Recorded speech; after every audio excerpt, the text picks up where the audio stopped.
Great. All right. So first of all, welcome to the WFDD Book Club. We're so happy to have you all with us. And just a little bit of background on this meeting and what we do with this book club. It started, gosh, I think back in 2015, a former colleague and I started it. And we read a bit of everything, nonfiction, fiction. We're hoping to do a poetry collection, but we've done some short stories and things like that. So we do like to, throughout the year, partner with programs like the Guilford College Bryan series. We were just talking about that a minute ago. We also like to highlight local authors and their work and hopefully have them join us, which we are able to do today with Phoebe. So I'm going to introduce her in just a second. But I do want to ask that if you are not currently not speaking, if you could have yourselves muted. We do want you to join in when you are ready, when you have a question for Phoebe, but it does help with some feedback issues here and there if everyone could do that. So we appreciate it. And yeah, so I want to give a bit of an introduction of our special guest today. I do have some notes, don't want to miss anything, but I've known Phoebe for some years now, and so I'm thrilled to have her with us. She's an award-winning investigative journalist. She's an author and professor, and also she is director of the journalism program at Wake Forest University. So she does many, many things, as you probably well know by now. In 2003, she wrote an 8-part series in the Winston-Salem Journal about the Daryl Hunt case that was crucial to his exoneration the following year. And hopefully you learned much, much more about that case in reading her book. And so we are going to jump in. I think Phoebe and I are going to toss a few bits of information back and forth between the two of us and invite you into that conversation. We usually say book club is a time for us to get to hear you all because you hear my voice often on the radio, and now is a chance for you to have a voice in the conversation as well. So Phoebe, first of all, Yes. welcome. Thank you so much for being here with us. We appreciate Well, it. thank you. And I can't believe that this many people are spending part of their Saturday afternoon here talking about the book that I wrote and talking about Daryl Hunt and his legacy. So thank you, everyone, for being here. Phoebe, a question I'd like to start with is you discovered when you wrote your series for the Winston-Salem Journal that a lot can happen when you put your work out into the world. You know that I'm referring to the effect that, you know, someone reading your work and then realizing they might have a piece of pertinent information, they get in touch with you, you know, kind of begins a snowball effect, that kind of thing. I'm wondering, your book has now been out in the world for about 2 months. What has that been like? And have you made any new discoveries about the story of Daryl Hunt, or just anything that you didn't know prior that you came to understand because your book is now out there and existing on its own? Yeah, so that's a great question. I think what you're referring to with the series was that a woman called whose call eventually helped lead to the resolution and the solving of the crime into a DNA match with the real criminal that led to Daryl Hunt's exoneration. So that was, you know, kind of jaw-dropping, incredible, eye-popping information and new insight, new knowledge. I don't think anything like that has happened with putting the book out into the world. You know, a few things that I have learned. First of all, you know, putting a book out in the world is way scarier than putting out a newspaper story every day. So I've learned that about myself. And I suppose I've learned that how much the story means to people in Winston-Salem, because you know, there's just been a lot of enthusiasm and interest in learning more about what happened to Daryl Hunt, and in reading the book. And I don't know what that means, except that I think there are a lot of people in Winston-Salem who really want to understand our shared history and our culture, and how our legal system can be so damaging for people.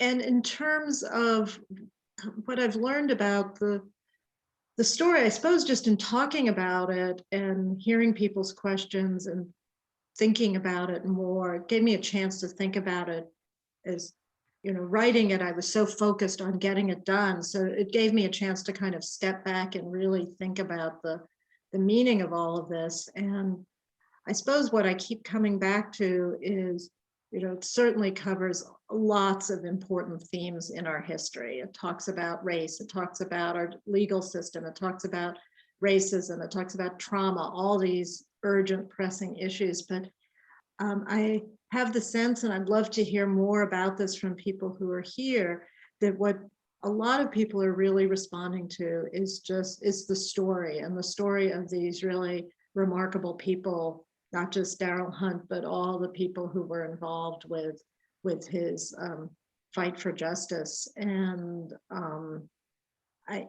think that that's that it's the story. Just we are people as a as a species, we love a good story. And my sense is that that's a lot of what people are responding to. I want to give anyone else a chance to share what they responded to. Perhaps you knew this story well. Perhaps you had read a little bit about it some time ago and learned a lot more with this book. Maybe it was the first time you were becoming familiar with it. I guess before my next question, just want to give people an opportunity to express some initial thoughts about what they discovered in their reading.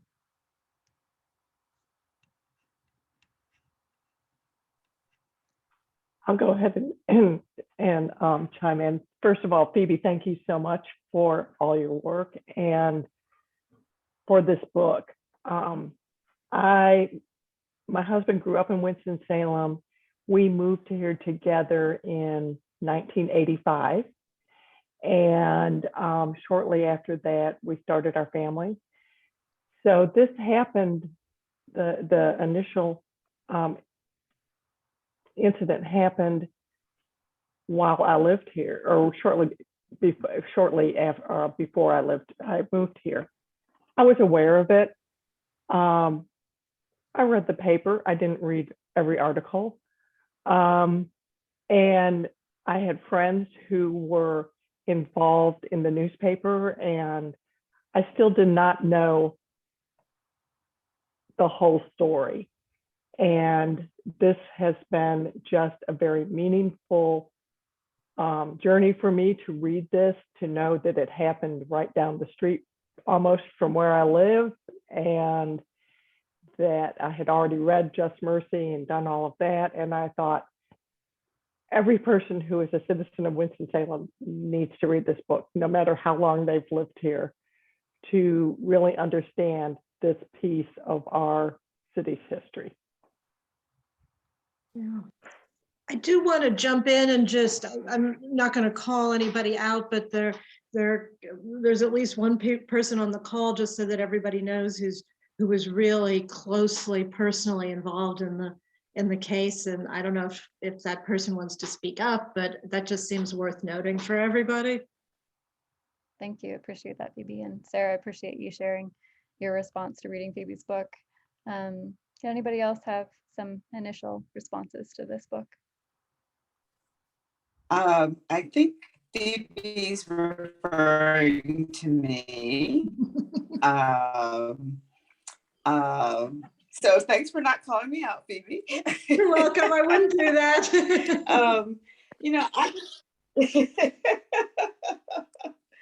I have a lot of my initial reaction to the book is just, I'm so glad that Phoebe is telling the story, because I am so familiar with it. It's not like news to me, but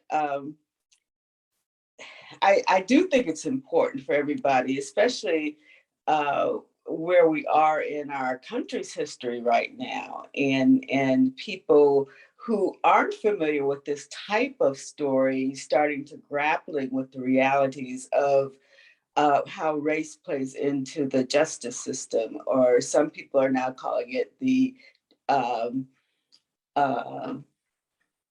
phrase I've heard is criminal legal system, to yes, get rid of the word justice. Exactly. That's what I was searching for. My brain, doesn't work like it used to. But yeah, the criminal legal system, because for so many people in so many ways, there isn't a whole lot of justice going on, at least not consistently. So I think that this is just another window into that Phoebe, first with the series, really, that led up to finding the real perpetrator, and now with the book has further opened the window so that people can really get maybe a more personal view of what's going on. And as the previous speaker said, the understanding more about the history of the city, but also understanding that it's not unique to Winston-Salem, as we've all seen. And these are just important things in understanding what our place in all of it is and what can we do. And I think that's the other thing about this story, is showing how people who are not I don't know, experts or whatever, can really have an impact on trying to get us closer to justice. So I think it's very valuable. Thank you so much. I'm guessing, is your first name Llewellyn? Is that right? Yes, Great. that's Thank you, Llewellyn. Appreciate it. I kind of, want to contribute to that as well. I was in the area when it all happened and had followed it and said this was not an unfamiliar story to me. What was unfamiliar to me was the investigation of the crime and what had happened in the police with the police investigation. And I'm familiar with Brian Stevenson and his work, and with several other people and their work in the country with justice. I never expected to see the amount that you describe and explain and explore here in my state. I don't know if I just felt like that we were immune to it. And I think that was the most surprising thing from the book, was to see how biased, how criminal, how racial it was. And an idea that you mentioned in the book, I believe I'm saying this correctly, was cognitive bias. Mm-hmm. And when you described that made so much sense to me. And I realized that idea of cognitive bias is with us, not only in our criminal justice system, but in many areas where we make decisions, and in our political system right now. But excuse me, I thank you so much for this book and for the work you put into it, and for sharing this story with us. I could go on and on, but we want to hear from you. That's interesting, because of course I want to hear from you. I'm really interested to know what was new and startling to you, or what portions stood out, or what exactly about cognitive bias, or what exactly about our city's history. So maybe later in this conversation, y'all can fill some of that in for me. One more quick thing. The title is brilliant because there's the story of how he got convicted, the story of the exoneration, but then, and when I was just looking back over your author's notes, this is the rest of the story, and it's a big part of the story, and it's one that is important and we need to look at and put in our framework as we, as citizens, elect our officials, elect who is going to make the decisions, who's going to put the direction of how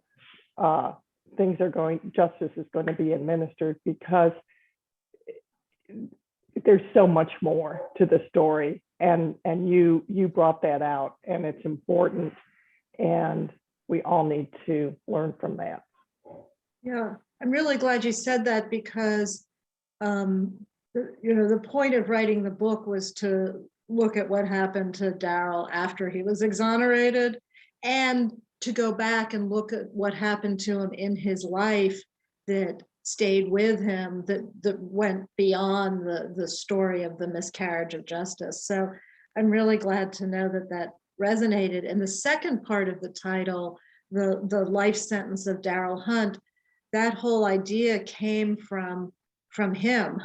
And he gave an interview with, I think it was WUNC in around 2007, and where he was talking about his work with reentry and with helping people coming home from prison. So he wasn't talking about innocence cases or wrongful conviction. He was talking about anybody with a criminal record coming home from prison. And in that interview, he said, yeah, once you're convicted, regardless of the amount of time of your sentence, it's a life sentence because that conviction stays with you as a life sentence. And so that's where that idea came from. And I think that's, for me, such an important part of his story, which was that he was really drawn to the work of helping people coming home from prison, regardless of their guilt or innocence. So the rest of us were really interested in his wrongful conviction, and a lot of people working with him really wanted him to work on these, on reforming the systems to prevent wrongful conviction, and working on death penalty, and all of these things that he really was interested in. But it was helping just ordinary people who served their time, knowing what an uphill battle they were going to face, and knowing how impossible it is to start your life anew when you've got this criminal record hanging over your head. And yeah, that was a big part of what motivated me to both write the book and tell it the way I did. So I'm really glad that struck you. I know I brought this up in a previous conversation with Phoebe, but one of my favorite quotes from the book, I think, speaks to what you all are discussing right now. And it's, apologize, I don't know that I jotted down the page number, but it says, Hunt never thought that his plight as an innocent man serving time for someone else's crime set him apart from the other men locked up with him. Prison was damaging all of them. As he had written at the beginning of his ordeal, each person here is a human being and deserves to be treated like one. So obviously you're talking about how, his mindset while in prison, and also the mindset he carried with him afterwards. Yeah, so one of the things that I learned, there was so much that I learned researching the book that I didn't know of before. So I knew the case, but I didn't know much of the backstory. And yeah, one of the things I learned from both his journals and his letters was some of the advocacy work he did while he was in prison. And he came to that partly he converted to Islam while he was in prison. And so that gave him, he became, a spiritual leader in some of the prisons he was in, or people, they would take turns in the role of imam. So he did that, but he was also involved in helping other inmates with their legal cases, and also that line that Bethany read. I'm trying to remember where that came from. Actually, that came just from his journals when he was a really young man he was in Blanche prison, which is no longer there, but it's in Caswell County, so kind of just north and a little east of Greensboro. It was known as North Carolina's Little Alcatraz. So it was built as this super secure prison way out in the middle of nowhere in Caswell County, in a county where the Ku Klux Klan has been active since the beginning of the Ku Klux Klan and is still active there. So you can imagine the mindset of some of the prison guards. And it was really, really hot there. And he was just talking about how nobody deserved to live in those conditions or to be treated like they were being treated. The journals were not always extensive, so he talked about the heat and the fact that the water came out of the tap hot. So I know that there were other things that were inhumane about the conditions there, but I'm just going by the things that he mentioned.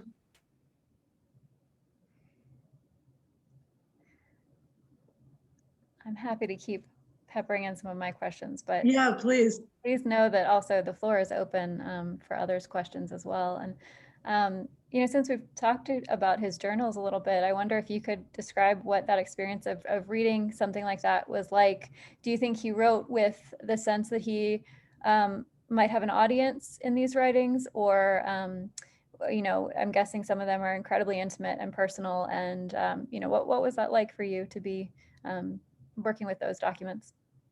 Yeah. So first, I just want to talk about what these journals were. So when he first, even before he was convicted, Larry Little gave him a notebook to start keeping a journal, and he thought that it would do two things. It would help Daryl Hunt, just the same way a diary does for anyone, have a place, to share your thoughts and feelings.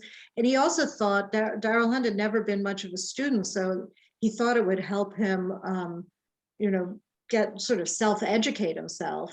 And he and Mark Rabel and others also gave him a lot of books, even in the first year he was in jail, so that I heard stories of that Darryl would keep books, use the bars as kind of a place to store his books. And then when it was time for cell inspection, he'd have to take them all down, and then he'd put them all back. And he taught himself to read better. Larry Little also gave him a dictionary. So he taught himself to read better by looking up words in the dictionary that he didn't know. So at first, reading for him would have been really painstaking.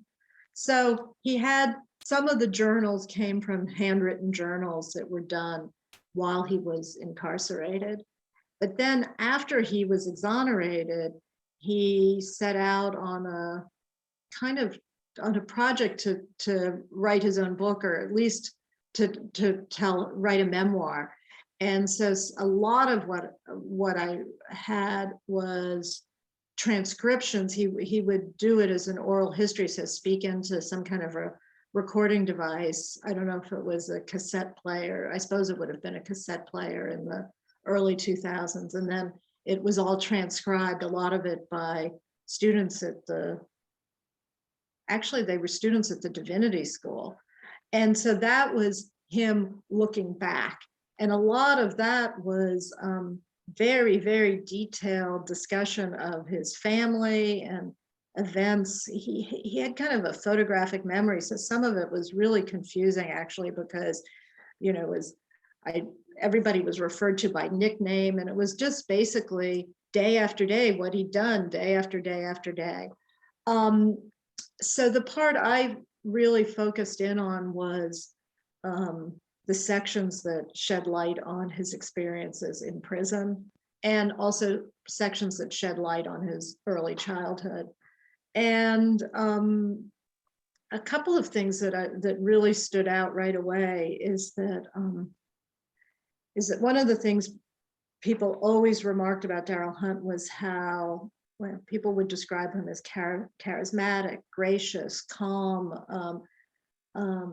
dignified, that he wasn't angry. People were always stunned, even after he was exonerated, by his peaceful demeanor. And the journals told a really different story. So as a young, when he was first arrested and convicted, he was mad, he was frightened, but he was also really, really angry. And that, as you would expect, right? But that really comes out in the journals. And one of the things that really came out in his letters back and forth with his attorneys, especially with Mark Rabel, was how appreciative he was. And also, he would kind of hint at some of the things that were going on in prison. But if you read the letters against his journals, you could tell that there was a lot that he was hiding or keeping to himself, or that he didn't want to. He even wrote in his journals, well, I'm not going to tell Larry and Mark about this because they're already doing so much for me. I don't want them to worry. So I really got the sense of somebody who was, keeping a lot inside and concealed, so as not to worry other people or to project a certain public demeanor, while there was clearly, other raw feelings on the inside. And I don't remember, I think I might have lost the thread of your question, but those were two of the things that really struck me. No, you definitely addressed it. Thank you. I want to throw things out to you all. What are your burning questions for Phoebe? Also, please feel free, if you're more comfortable, if you'd like me to relay the question, you're welcome to put it in the chat as well. Hey, I have a question. I know you did a lot of research and reporting on the case prior to writing this book. But when you learned the details about how everything was set up to have him wrongly accused and convicted, were you surprised by that? Or did you kind of have a feel for this is the way things go for Black people in our community? Well, I think what really surprised me, I hope this is answering your question, was when I really, I had never, until I wrote the book, I'd never really studied the reports that the city's review committee had done after he was exonerated. So Chuck Byram, Detective Chuck Byram and Detective Forelli were assigned to go back and really try to piece together how it was that the police had overlooked the connections between the rape and murder of Deborah Sykes and the rape of Regina Lane. And was that an accident that the police didn't make the connection, or was that intentional? And it's pretty clear to me that that was intentional, that there was no accident there.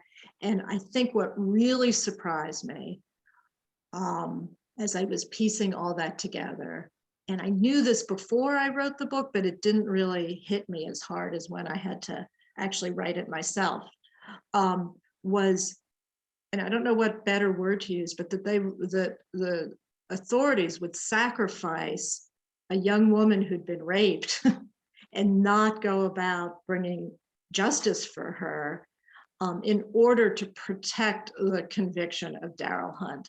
So, we want to think that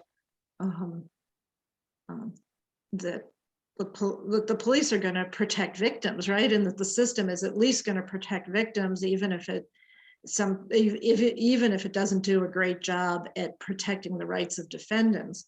But in this case, this young woman, she was 19, she was stabbed, she could have easily been killed, she was brutally raped, and she identified the guy who raped her. She was trying to be careful because she didn't want to misidentify somebody, and she was effectively silenced, and all of that was to protect the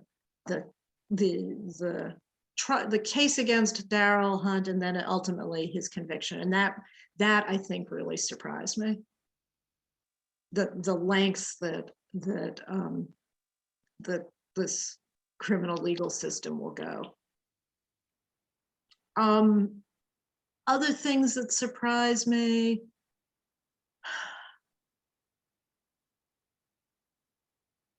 Yeah, I mean, it's getting a little in the weeds, but I had not really realized the deception that went into drawing the search warrant that was drawn to search the place that Daryl Hunt was living, and how they found, when they did that, this T-shirt with a spider emblem on it, and or spider design, and how that description of by a witness of a man wearing a T-shirt with a spider design, that was completely concocted.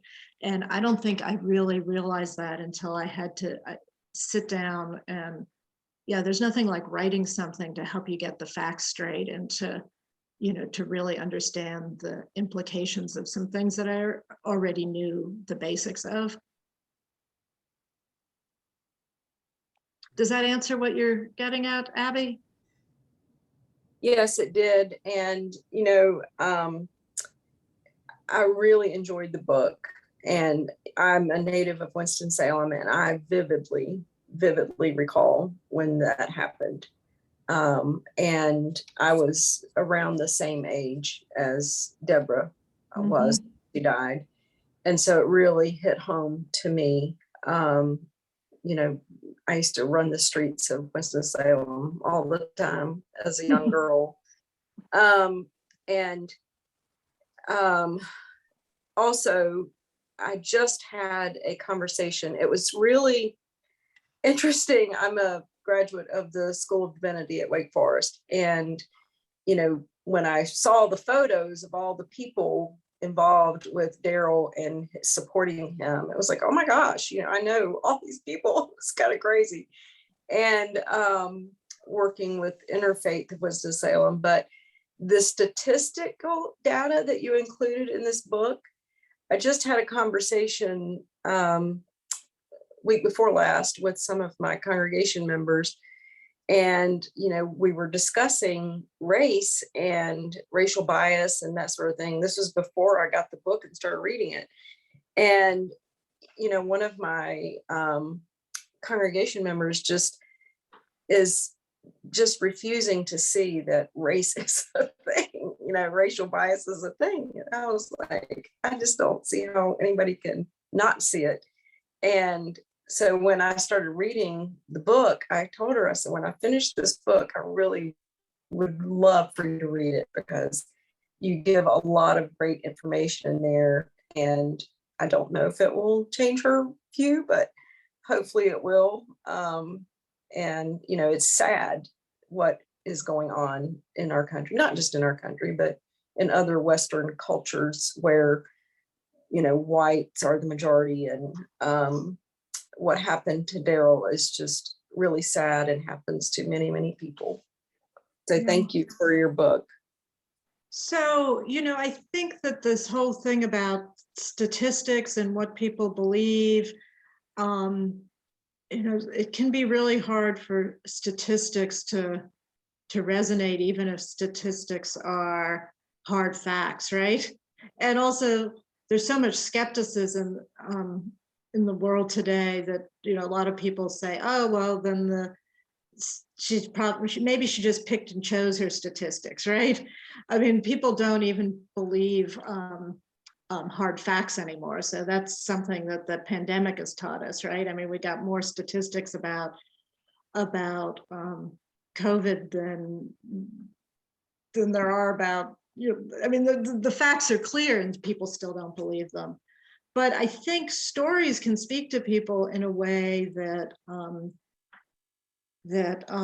statistics or hard facts can't. So my hope is that there's enough common humanity in the story of Daryl Hunt and all the people involved in his story that perhaps some people who might not want to sit down with a lot of statistics about our justice system, that maybe the story will draw them in. That's my hope. Thank you, Abby. Anybody else?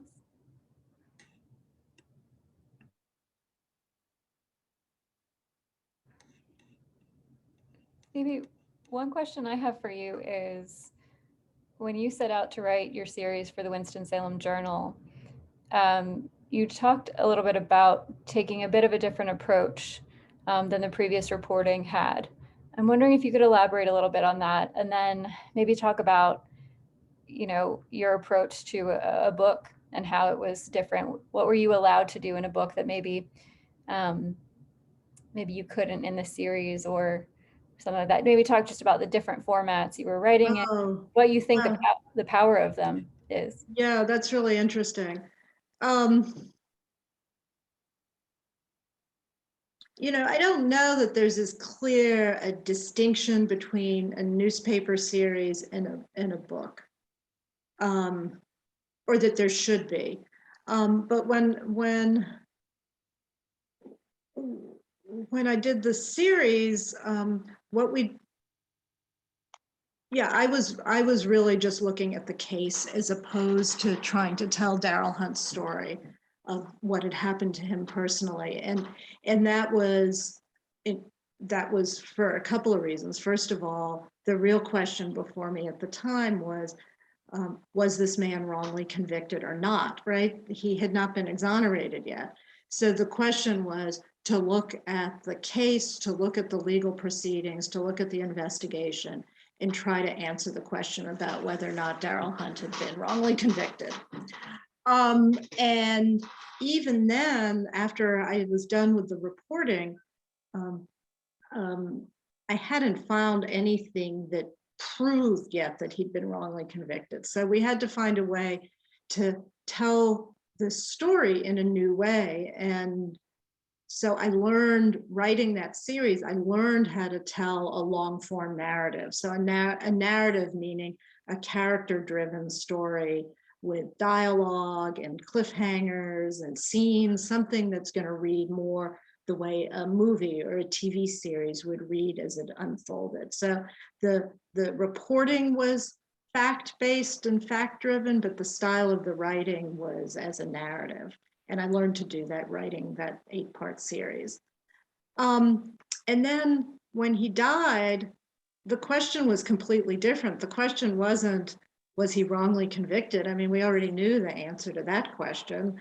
The question was a pretty simple question with a very complicated answer, but the question was, what happened? You know, we thought that he'd gotten out, that justice had been done, and people who knew him knew that he was struggling, but I don't think anybody knew the extent to which he was struggling. So the question was, what happened? That's pretty simple. And again, the book is entirely factual, but it's told again as a character-driven story. I think there's some of me in there, which wasn't in the series. And the only reason there's some of me in there is that I figured into the story. I mean, it's not a book about me, it's a book about the people around, it's a book about Daryl Hunt and what happened to him and the people around him. And so I'm in there because I ended up being one of the people who was around him. I think so that's why I use to some extent, some first person.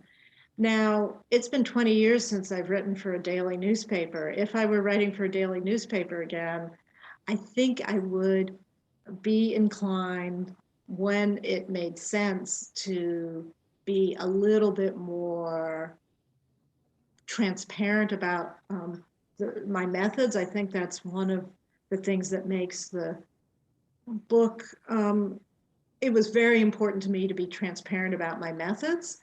And I think that that's because of some of the things I've learned about journalism and the amount of distrust there is of the media in our moment. And also, you know, a lot of journalists, including myself, we've sort of rethought this whole idea of objectivity, and what you have is we're all biased, right? So what we have is a method that guards against those biases. So I think that transparency and a little bit of first person is, I would do that now if I were still writing for a daily newspaper. And I would talk a little bit more about the method and the reporting method if I were doing a long form piece of investigative journalism for a newspaper again. Which is why I said that to me, the lines between the two have sort of blurred. Gotcha. Yeah. Did any of that make sense to anybody, or am I just in my head thinking about journalism but did that make sense? I see Sarah's nodding. Okay. Yeah, I have a question.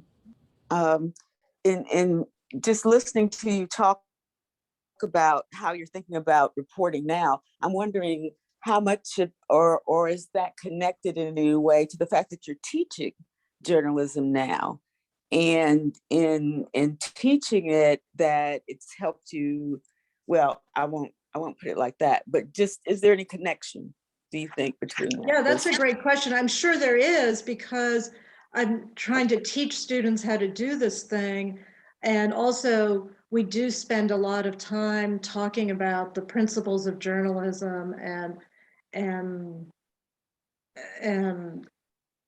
this whole question of objectivity. But I also think part of what's informed the way I think about it is just where we are today is so different from where we were 20 years ago in terms of, social media, where people get their news, the decline of local journalism, the distrust that so many people in this country have of journalists, a former president who accused anybody who wrote something he didn't like of fake news. I mean, all of that has come together to make me think that the more journalists can be transparent about what they do, the more faith, hopefully, some people will have in the news that they read and hear, and hopefully have some ability to distinguish between truthful, verified journalism and all the other junk that's coming across your social media feed. Mm-hmm. Yeah, So that makes sense. I think it's all of it coming together for me. Mm-hmm. What do you think? What do I think? Yeah. Well, I think one of the gifts of teaching is what you learn when you teach. So it makes sense that in teaching others, it would help you rethink what you're doing. But yeah, I think the current state of affairs, journalists being characterized as the enemy of the people and that kind of stuff, I think is I can see how that's a real influence also. And it is good to hear actually that journalists about being as careful as you can be about getting it right, but recognizing that everybody has their own kind of point of view and trying to be transparent so as to, I don't know, reassure people that you're doing the best you can do to make sure that this is accurate information. Does that capture kind of what you were saying? Yes, and I totally agree with you. So you taught law, and I totally agree that one learns by teaching. I have a former student in our Zoom room. I won't call her out either unless she wants to jump in. But I'm sure it's kind of a surprise for students to know how much their professors learn from them. I've just finished reading student work in my first year's writing class. They write about the criminal legal system, and we actually start off talking about Daryl Hunt's case, and at the end I have them doing research papers, and one student just wrote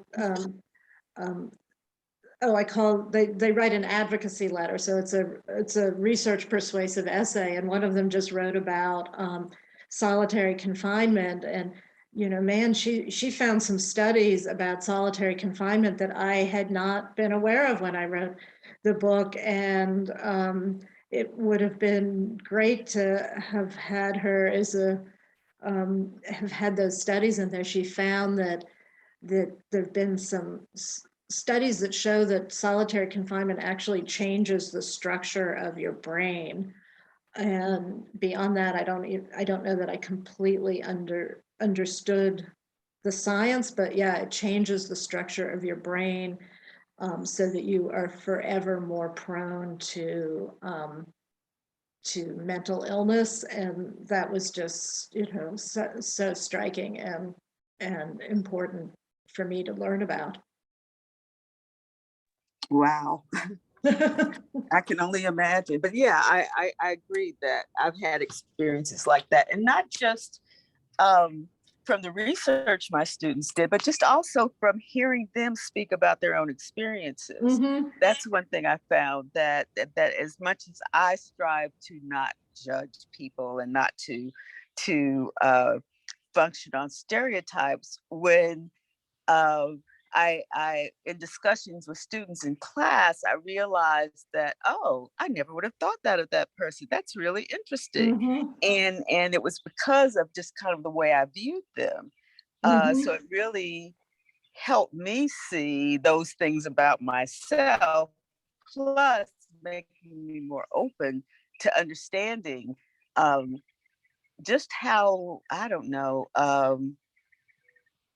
just how you can never predict anything about anyone by just looking at them, right? Yes. That they'll always surprise you if you give them a chance. So yeah. Yeah, I've had that happen to me too. Yes, it's humbling. Thank you, Llewellyn. I have a question from Roxy, so I'm going to read this. Says, this is quite personal, but for Phoebe, do you ever feel marginalized or threatened through this process, from writing for the newspaper through authoring the book? Yeah, I think, and Roxy can correct me if I'm wrong, maybe what they're getting at is sometimes as an investigative journalist, you're digging in places where people might not want you to dig, or things like that. You're going, maybe your narrative is turning out to go against a predominant narrative at the time. I hope I'm getting Yeah. the gist of that right. Yeah, I think that's an interesting question. I've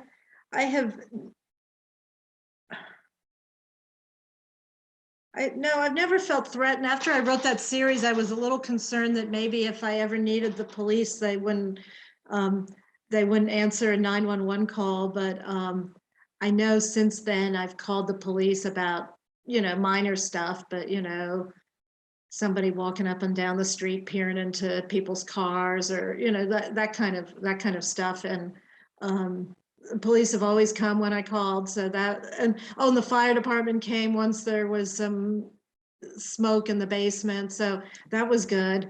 But at a deeper level, I was really worried about writing this book, because, well, before I wrote the book, there was a magazine article that I wrote that looked at a lot of what was going on in Daryl Hunt's life after his exoneration, and looked at the drug abuse and, his personal life. And I was pretty worried about, how people who knew him would take to that. And the same thing with the book, but a little bit less, because I'd already written about some of that. And I suppose I was even worried about, the role and whether it was fair and right for me to basically pry into somebody's personal life when they weren't around to really talk about it. And especially since he'd clearly gone to a lot of length, to conceal what was happening with him privately. So I was worried about that. And I suppose I am a little bit worried about it. What is what is the right of a journalist or nonfiction writer, and whether there's too much arrogance in the idea. I mean, the idea that journalists are motivated by is the idea that if you shine a light in the dark places, that you can help make things better. And I'm troubled by whether or not that's just there's too much arrogance in that idea. I think I answered the question differently probably than Roxy intended it, but I never felt threatened. But you know, I'm lucky. We live in Winston-Salem. You know, there are journalists working in really dangerous places all over the world who are uncovering things where people are really going to threaten them. And you know, if you're a Mexican journalist and you're writing about drug cartels, then you're really in danger. Or if you're in Eastern Europe and you're writing about the Russian mobsters, you know, controlling governments, you're in danger. And certainly if you're, you know, a war reporter. And the things I wrestled with were more questions of conscience, but I certainly never felt physically threatened. Perhaps a selfish question from me as a journalist, Mhm. follow-up is, you know, you're talking about that sense of, you know, is it arrogant to assume that perhaps I am doing good, or the outcome will be good, Mhm. will be better than where we started? You know, if that arises, what do you do on a day like that when you sit down to write and that's the predominant feeling? Do you just power through, or do you give it some space, some breathing room, and come back to it, or you just feel it's outweighed by the possible good outcome? I think the older I get a little bit more introspective, but really when I can just go into, like, you know, put it in low gear and climb that hill, like so when I first, right after Daryl Hunt died, and you know, there was no book on the horizon, I just wanted, I was so sad for him and for people who were close to him, and I just was driven by that kind of, you know, cop reporter. I just really just wanted to find out what happened, and I just sort of like doggedly went about it. And then I wrote a magazine article, and then I ended up with an agent, and then I had to get I just kept doggedly trying to get the job done. So I didn't really, I'm not very good at just giving something space and just being more thoughtful and spiritual about it. Someday. Well, once again, thank you for writing the book, for putting one foot in front of the other and keep going with it. And just reflecting on your conversation, wondering, I feel you gave Darryl a voice beyond the grave, and I think that's important. And it didn't let the story end when it did, and it really, if it makes a difference for one other person, then you've accomplished a great deal. Well, thank you. I hope so. But, you know, maybe the book hurt some people. I don't, you know, I don't know. I haven't gotten those kinds of notes, but, you know, I imagine it might have done that. So I hope I've done justice to Daryl's story and given him a voice. And I suppose the other thing that was motivating me was this other more superficial story that all of us kept telling about him wasn't completely truthful. And so I hope that by going a little deeper, there's a more truthful story out there, even if it's a more painful story. Well, and it was clear from you reading the story that Daryl was concerned with others. He Mhm. was concerned with, he had compassion for other people beyond himself. And I think that is one of the things that your book can help keep that compassion and that challenge for us as people to do right by each other. And I hope so. I think that's a big part of what you had to say here and what he had to say.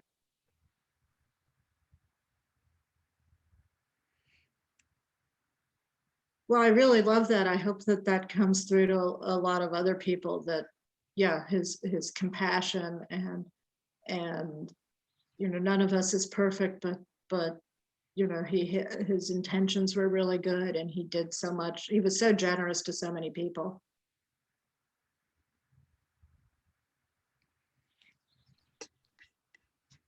So we normally wrap at about an hour, but I hope, I don't know if Phoebe has a few more minutes. If anyone else has any questions, if she does have those minutes, then we Sure, can. I'm here.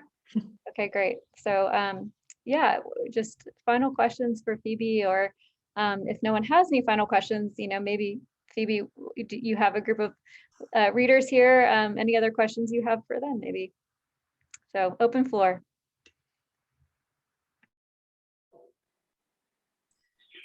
This is Roxy. I'm a bit bashful, so thank you very much for having taken my first question.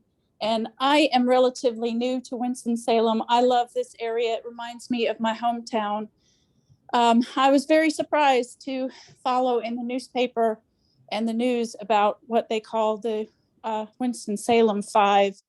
And I felt that the people in, as you call it, the criminal justice system, that people have not learned from Daryl's story or grown from it. And I may be misspeaking, I may misunderstand the particulars of that case, but I was curious how you felt about that.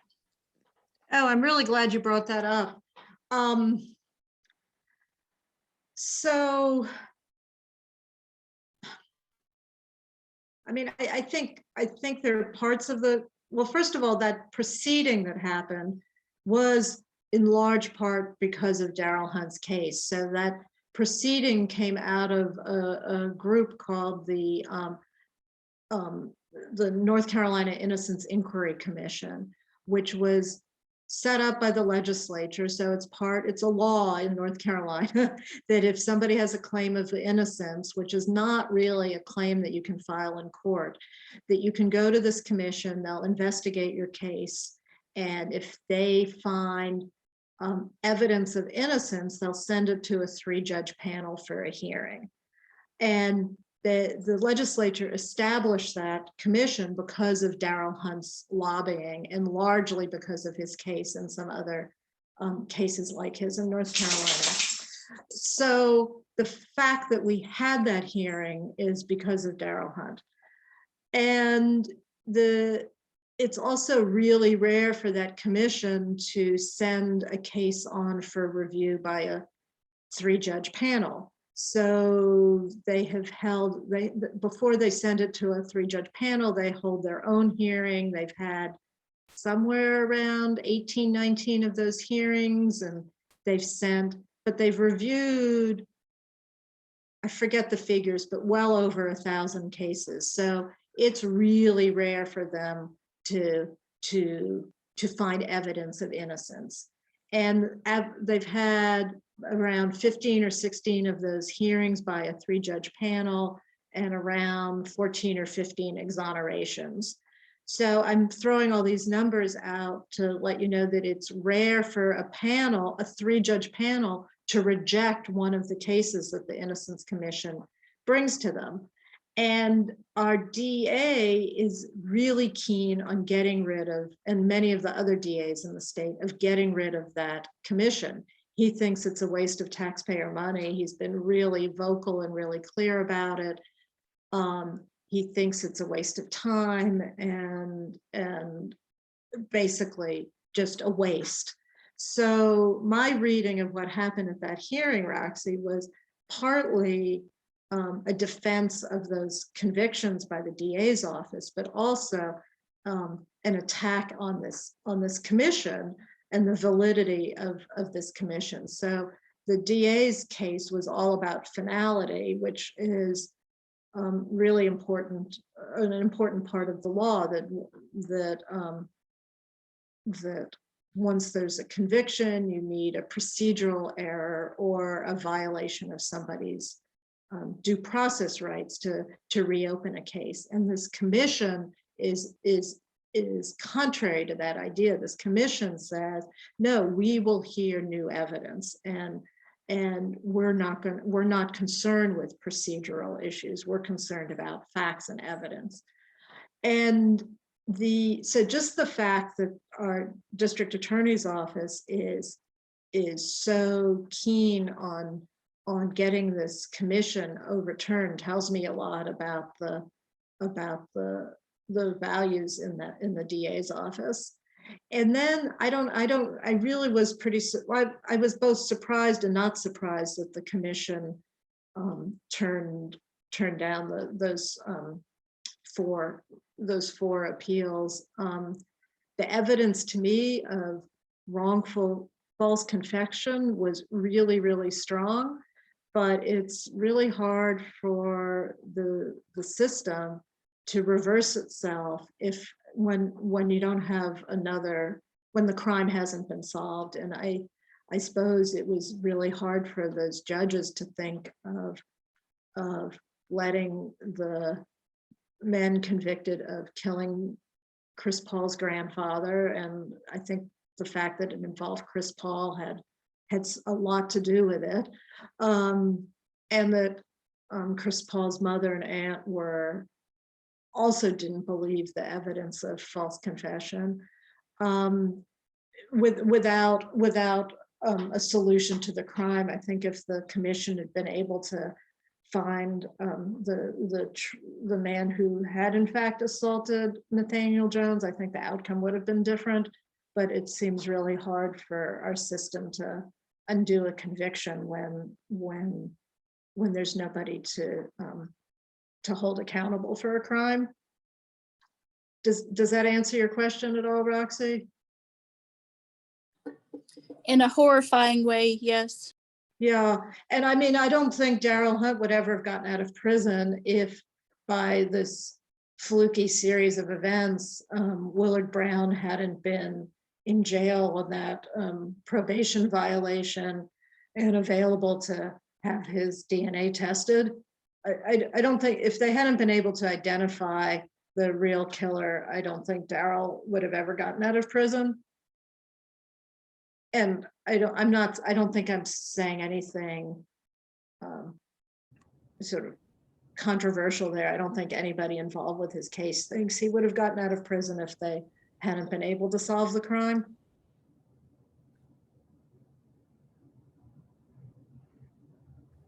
Thanks for that question, Roxy. Anybody else? I mean, one thing that people have asked me, and so it is, election season, and there's always often a question about how do we hold people accountable? And of course, it's really hard police officers and prosecutors have immunity. There have been, Derek Chauvin was convicted of a crime, but that's really rare. And it's almost impossible to hold prosecutors accountable, except they do work for us, and there's an election every 4 years. So in that way, it's possible to hold prosecutors accountable. You can elect somebody else.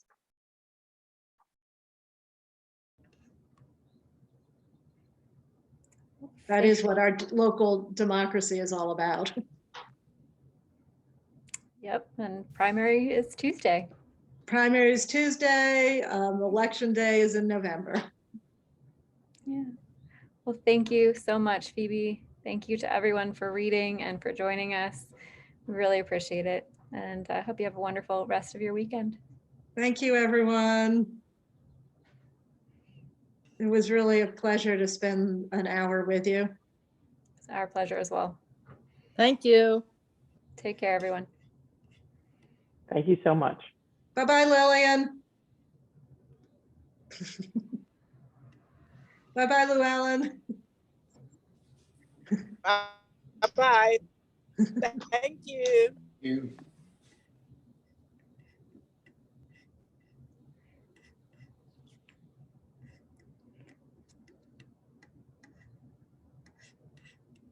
Got a few others. Well, thank you so much, Phoebe. We'll touch base soon, and Okay, wonderful. That was great. Appreciate your time. okay. Thanks so much.